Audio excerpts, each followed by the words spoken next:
up, guys? What is going on? Welcome back to What Shall We Do Next? I'm Mike, your host, and I hope you guys are having the best day ever. So as you guys can see, there is something a little different about me today, and that's because I dug out my locks. God dang. This is so bright. I didn't realize how bright it was. Oh, man. All this lighting is super bright.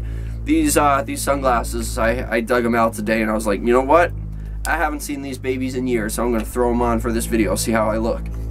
So before I get started, guys, if you are new here, please subscribe if you haven't already done that. We're on the road to 80,000 subscribers. We just hit 79, so thank you all so much for that. So if you guys are new here, hit subscribe and join the fam. And also, guys, go follow me on all my social media. Links are in the description. I have Facebook, Twitter, Instagram, and even Snapchat, so go follow me on all of those. And as you guys know, I recently started a Facebook account, so you can add me on Facebook, and we can be Facebook friends, so go do that. Link is in the description. And finally, be sure to turn on the notification bell right next to the subscribe button. That way you get notified every time I upload a video. Thank you. But once again, I am coming back at you guys with another creepy video, and today we are talking about another scary story. And this scary story is called Navajo Mountain. So, the story of Navajo Mountain is a scary story about a Native American who encounters a skinwalker. But enough of the jibber jabber, let's get right over to the story. Navajo Mountain. When I was in high school, our history teacher took us on a backpacking trip to Navajo Mountain.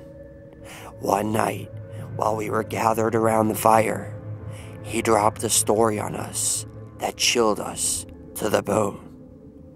This teacher is very sensible and well-liked.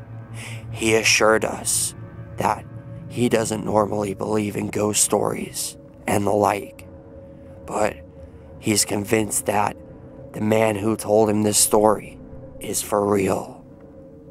Navajo Mountain sits on a reservation in northern Arizona, and it is reputed to be haunted by several skinwalker spirits.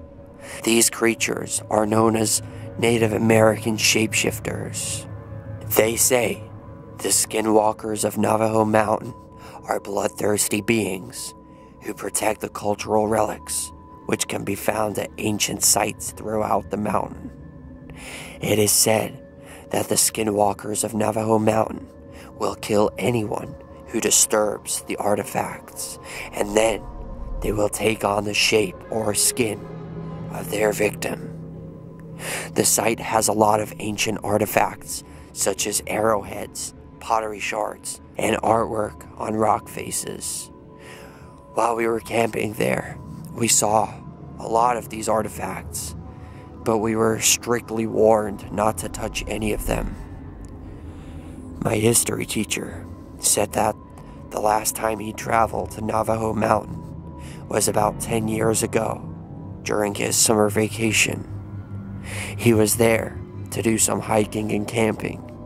He had only been on the mountain a couple of days when a storm rolled through. There was thunder and lightning, and it was raining heavily.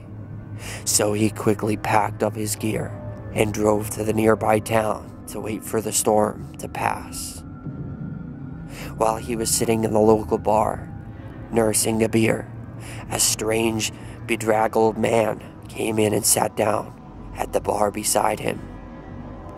The man turned and looked at him, and my teacher said that he noticed the man had cold, dead eyes. The man stared at him for a minute before asking, "Doing some camping around here?" My teacher said that, yes, he was spending some time on Navajo Mountain, but was waiting out the storm with a beer. The man nodded and said, "I've seen some crazy things on that mountain." Intrigued, my teacher asked him what he had seen. The man said he used to have a stall selling Native American artifacts by the roadside to tourists who were driving through. He had some Navajo blood in his family, and he had a reservation-issued permit to pick up small artifacts from the area, like pottery shards and small stone tools.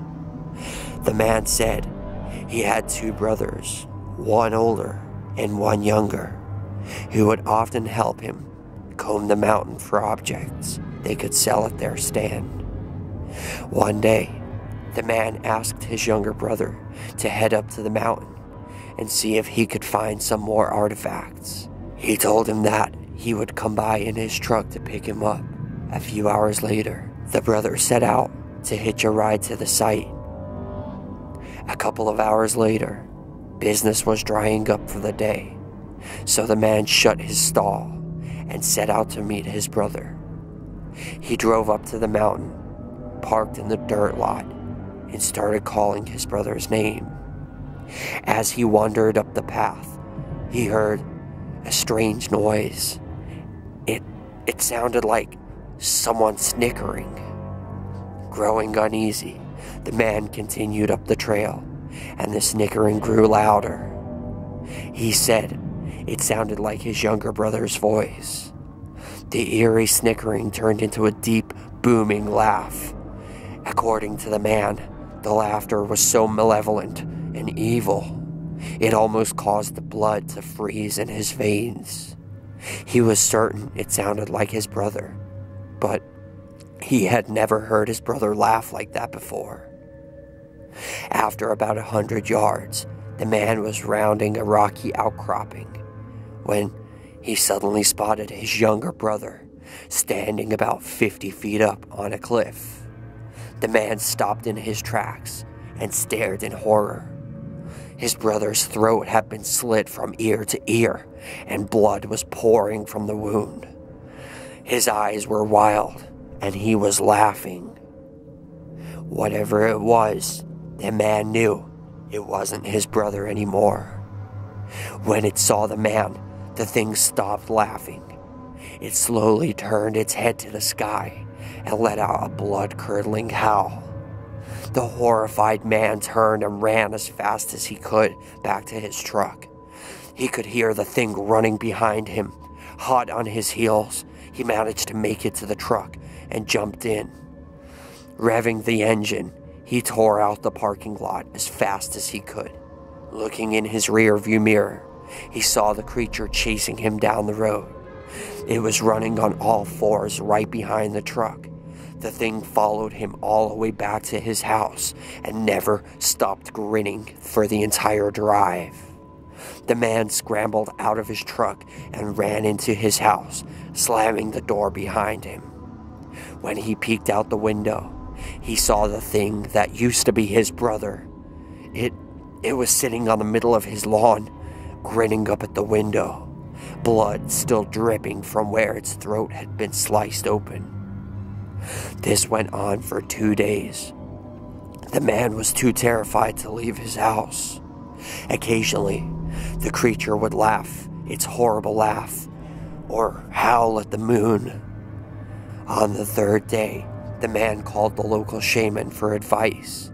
The town shaman was highly disturbed by this news and advised the man to stay in his house until the moon started its waning phase. At that point, he said, the skinwalker would return to the mountain.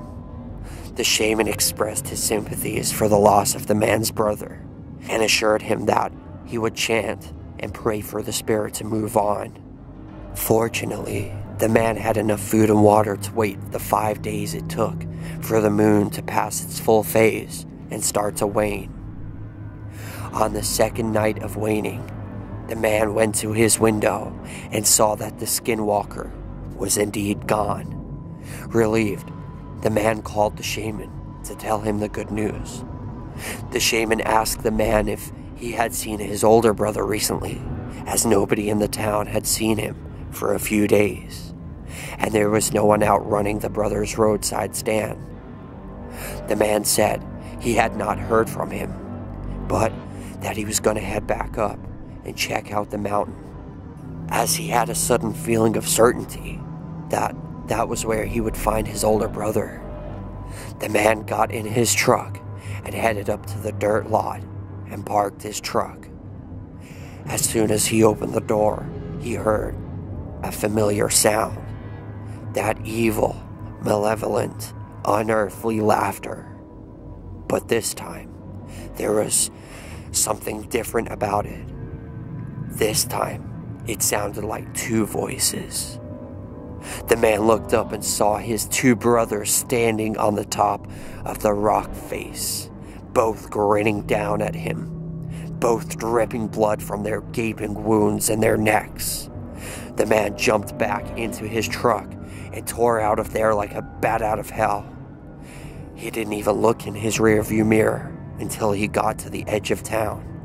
When he finally did check, there was nothing following him, just the memory of his brother's dead laughter.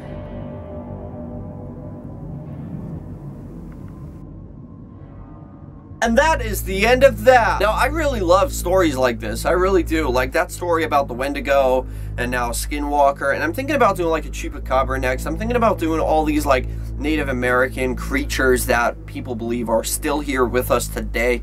I'm thinking about doing like a series on that. So let me know what you guys think about that. That is question of the day. Thank you all so much for watching. I hope you enjoyed this video. If you did, hit that like button down below. Let's see if we can go for 57 billion likes on this video. I would really appreciate that. And remember the most important thing of all, guys, chase your dreams. I love you all. Don't let anybody bring you down. Peace out.